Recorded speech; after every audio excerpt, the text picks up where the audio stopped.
National Commissioners, Secretary, INEC, other officials present here. Let me, on behalf of the West African Elders Forum, thank you for having us this afternoon. As been mentioned by gentleman who made the introductory remarks, we are here on a pre-election mediation mission.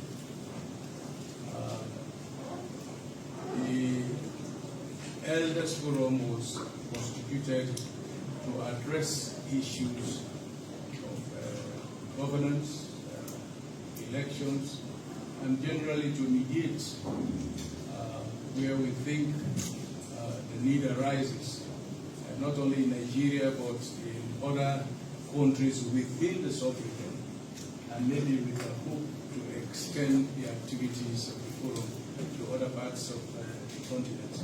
But for now, we are limited to the sub-region, addressing the issues around the elections and post-election activities. We are all aware that elections are normally the source of great contestations if they are not conducted in the manner that is expected of the people and within the framework of the national laws of the country where the elections are conducted. For our purposes this afternoon, we want to start by commending you for all the activities and actions you have taken in getting yourselves prepared. Elections normally a process. It's a process. You've already started the process. And actions taken now will determine the integrity and credibility of the elections. That is why even at the initial onset of the activities, I think it is better for us to stay engaged, to address issues as we move along until the polling day. And after the polling day, we continue to address the issues until the results are announced. And even when the results are announced, we will continue to stay engaged. That is where we are different from other observation missions. They come in a short-term period or a long-term period. But for us, we are here, we will stay engaged, we will continue to stay engaged until after the elections, and even after the elections. The object is for us to ensure that there is smoothness, democracy is enhanced. We know the challenges that we are now confronted with in the sub-region. We don't want the gains that we have made as a region to be reversed. And what are the signals that we are now experiencing and not to good makes it all the more important for us to fully engage and stay engaged with the process. Now, the INEC being a very important and key in all of the process, we have come this afternoon for you to share with us your state of preparedness. How prepared are you for the elections in February? If there are challenges that you do have, the process will share with us the challenges. We will be seeing other stakeholders, including the government.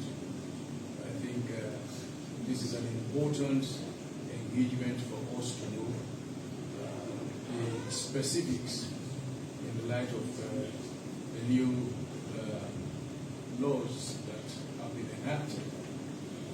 We know that there will always be challenges. It's not a question of the interpretation of the law. It is a question of the expectations of political parties, or it is a question of finances not being here and there, and other logistical challenges. But we are here to hear from you, so that at the end of it we'll have a discussion that will maybe help us to map the way forward. So having said that, once more let me, on behalf of the members present here of the Elders Forum and those that are not here, thank you very much.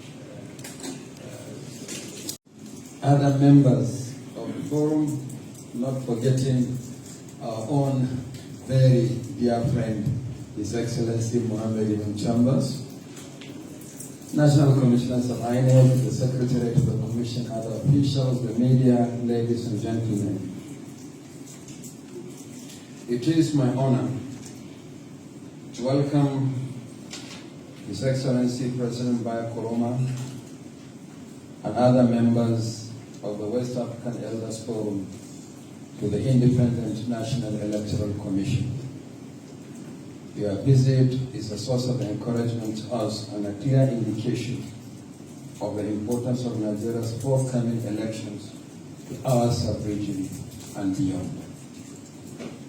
We are fortunate in our sub-region to have respected former leaders who remain in the forefront of the advocacy for good governance anchored on credible and transparent elections.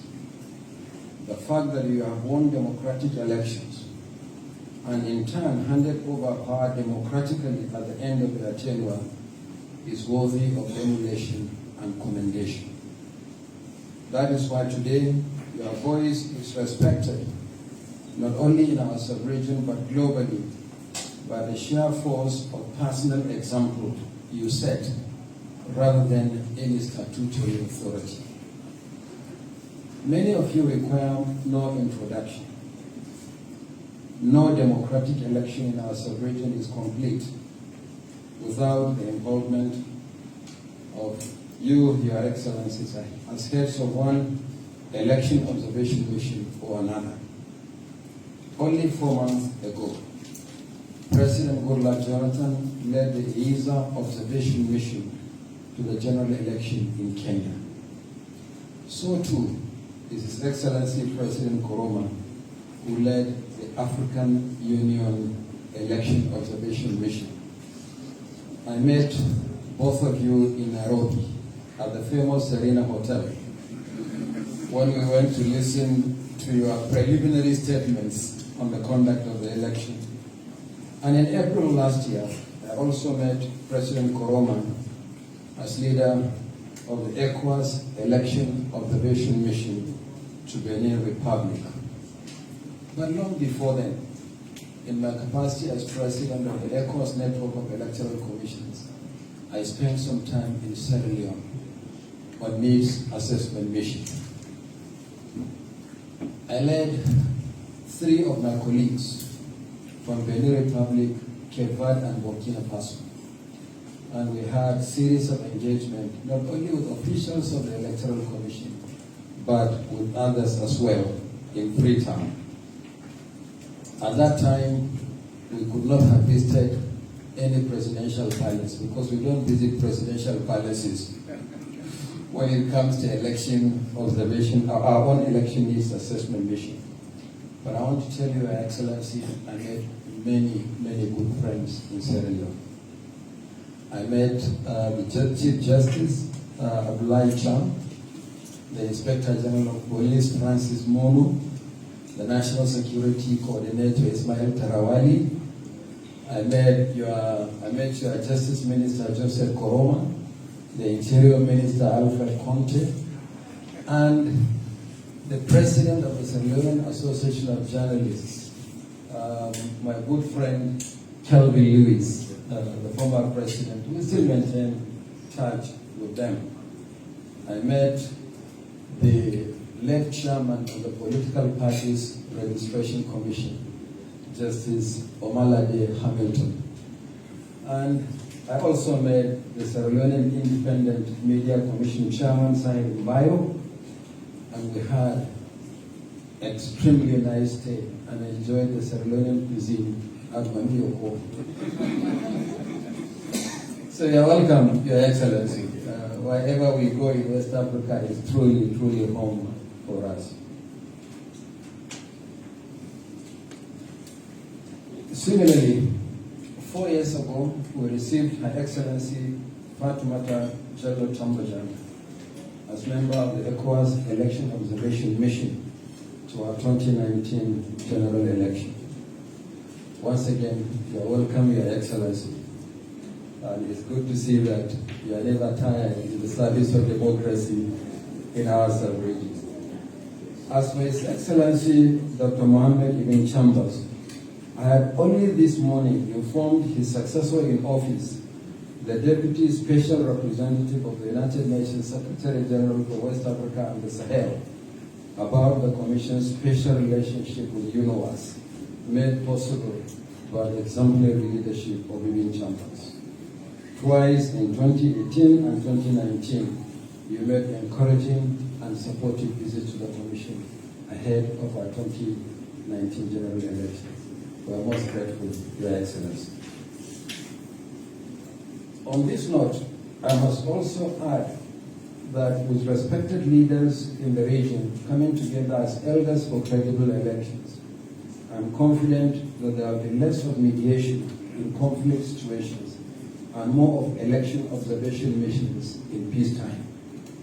Apart from Nigeria, Sierra Leone and Liberia in West Africa are also holding their general elections in 2023. Clearly, your work is cut out for you. Your visit is coming exactly 81 days to our general election, which will hold in 2 phases, beginning with the national election, presidential and national assembly, holding on Saturday, 26th February 2023, followed 2 weeks later by the state elections, that is governorship and state houses of assembly, on Saturday, 11th March 2023. Our preparations are approaching concluding stages. We are conducting the 2023 general elections under a new electoral act and several innovations in voter accreditation and result management. We are confident in all our processes, but we will not be complacent. Responsibilities within our control are handled diligently. However, there is a major area of concern, which is the prevailing insecurity, not only in Nigeria, but in other countries in the sub-region as well. In less than 2 weeks, 3 of our local government offices were attacked across the country, bringing the total number of such attacks to 7 in the last 4 months. While we want to reassure Nigerians that we will recover from these attacks and the election will proceed as scheduled, we would like to appeal to all citizens to see the Commission's facilities as national asset. It is our collective responsibility to join hands in protecting them. Our preparations are approaching the concluding stages.